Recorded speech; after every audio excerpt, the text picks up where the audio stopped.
Doctor সুবর্ণ গোস্বামী, যিনি বাংলার অভয়াদের বিচারের জন্য আন্দোলনের একজন অগ্রণী সৈনিক এবং বাংলার স্বাস্থ্য দপ্তরের সার্বিক দুর্নীতি, দুর্বৃত্ত, থ্রেড কালচার এবং এই ধরনের অনাচারগুলির বিরুদ্ধে একজন ধারাবাহিক নিরলস যোদ্ধা, তাকে আজ সকালে শুধু তার জন্য একটি আদেশনামা বের করে স্বাস্থ্য দপ্তর তাকে বর্ধমান থেকে দার্জিলিং টিবি হাসপাতালে বদলি করেছেন।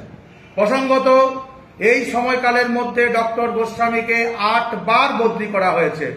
এর মধ্যে একই সমতুল্য পদে 5 বার বদলি করা হয়েছে। এর মধ্যে 7 বছর তিনি উত্তরবঙ্গে চাকরি করেছেন।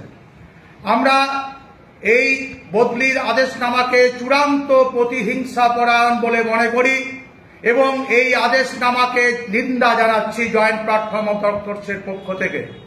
আমরা দাবি জানাচ্ছি এই আদেশনামা অবিলম্বে বাতিল করা হোক। আমরা মনে করি শিরদাঁড়া সোজা রেখে বাংলার অভয়াদের জন্য বিচারের জন্য যে আন্দোলন এবং যে সার্বিক অনাচারের বিরুদ্ধে আমাদের যে আন্দোলন, সেই আন্দোলন আরো জোরদার হবে।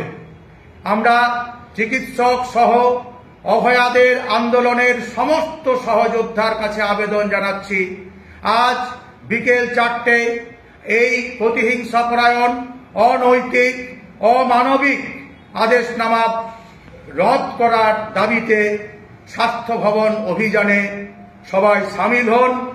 জয়েন্ট প্ল্যাটফর্ম অফ ডক্টরসের পক্ষ থেকে এই আবেদন জানাচ্ছি।